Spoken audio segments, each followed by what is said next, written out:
আসসালামু আলাইকুম। আজকে আমি আপনাদের সাথে শেয়ার করব ছানা ছাড়া ছানার জিলাপি। আর একদম নরম তুলতুলে, মুখে দিলে মিলিয়ে যাবে এমন একটি ছানার জিলাপির রেসিপি। আমি এতটুকু বলতে পারি, কাউকে না জানিয়ে যদি এই ছানার জিলাপিটা খাওয়ানো হয় তাহলে কেউ ধরতে পারবে না এটা দোকান থেকে কেনা নাকি বাসায় তৈরি করা। অবশ্যই আমার রেসিপিটি ফলো করে তৈরি করে দেখতে পারেন, একদম পারফেক্ট হবে, কেউ নিরাশ হবেন না।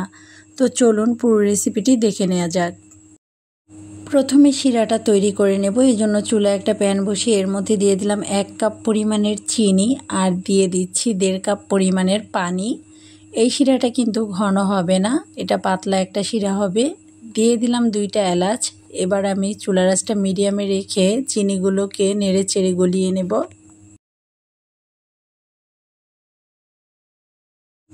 যখন এরকম বলক উঠবে তখন কিন্তু আমি চুলাটা অফ করে দেব, যেহেতু এটা পাতলা শিরা হবে। এখন একটা বাটির মধ্যে নিয়ে নিচ্ছি 1/2 কাপ পরিমাণের গুঁড়া দুধ। এখানে আমি ডিপ্লোমা ব্র্যান্ডের গুঁড়া দুধ নিয়েছি। দিয়ে দিলাম 1/4 কাপ পরিমাণের ময়দা, সামান্য পরিমাণের বেকিং সোডা, আর দিয়ে দিলাম 1/2 টেবিল চামচ পরিমাণের ঘি। আর মিষ্টি বানানোর ক্ষেত্রে ঘিটা দিলেই কিন্তু সবচেয়ে বেশি ভালো লাগে। আর এখানে কিন্তু অবশ্যই বেকিং সোডা দিতে হবে, কোনোভাবে বেকিং পাউডার দেওয়া যাবে না। সবগুলো উপকরণ হাত দিয়ে ভালোভাবে মিশিয়ে নিতে হবে। 5 মিনিটের মতো সময় নিয়ে এভাবে ঘষে ঘষে মিশিয়ে নিতে হবে।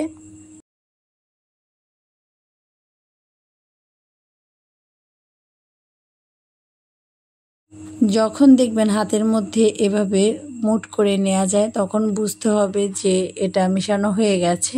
এবার অল্প অল্প করে দুধ দিয়ে আমি ডোটা মেখে নিচ্ছি।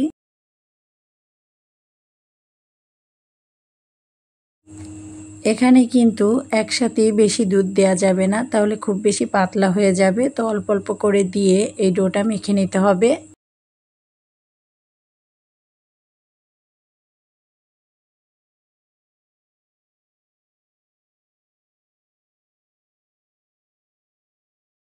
পুরো ডোটা করতে আমার এখানে 1/4 কাপ পরিমাণের দুধ লেগেছে।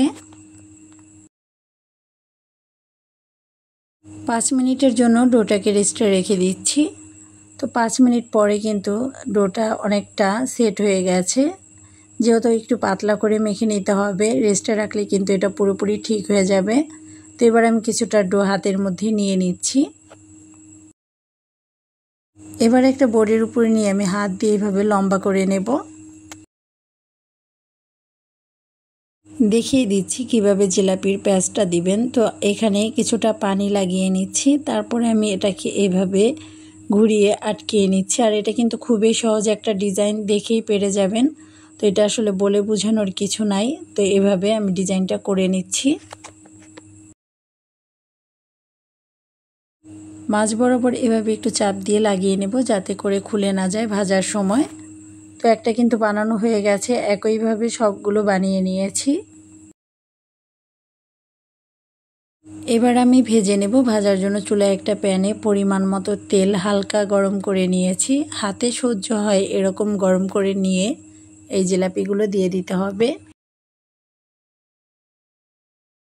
খুব বেশি গরম তেলে দেওয়া যাবে না, তাহলে কিন্তু জিলাপিটা সফট হবে না।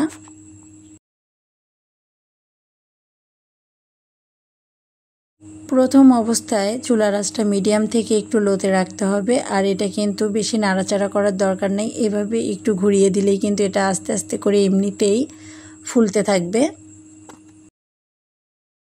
এক সাইড যখন কিছুটা হয়ে গেছে সেই পর্যায়ে আমি এটাকে উল্টিয়ে দিচ্ছি।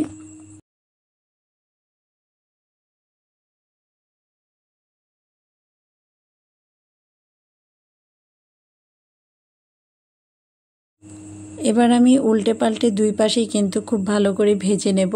আর যখন দেখবেন এরকম ফুলে উঠেছে তখন চুলার আঁচটা বাড়িয়ে দিতে হবে, যাতে করে খুব সুন্দর একটা কালার হয় আর ভিতরে তেল না ঢুকে। তো ভাজা হয়ে গেছে, তেল ছেঁকে তুলে নিচ্ছি।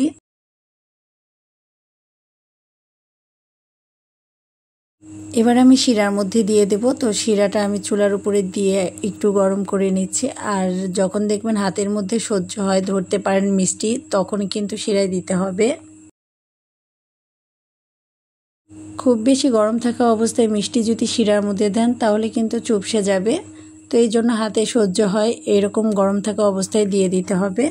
চুলাটা অফ করে আমি এই মিষ্টিটাকে 1 ঘন্টার জন্য রেস্টে রেখেছিলাম, আর এরই মধ্যে কিন্তু খুব সুন্দরভাবে শিরাটা ঢুকে গেছে। দেখতেই পাচ্ছেন কতটা রসালো লাগছে।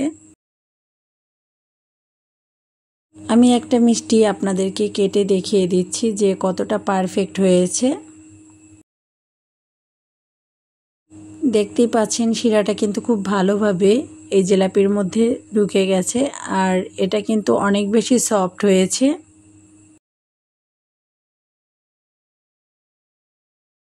আশা করছি রেসিপিটা আপনাদের ভালো লেগেছে। ভালো লাগলে শেয়ার করে দেবেন। সবাই ভালো থাকবেন। আজকের মতো এখানেই বিদায় নিচ্ছি। আল্লাহ হাফেজ।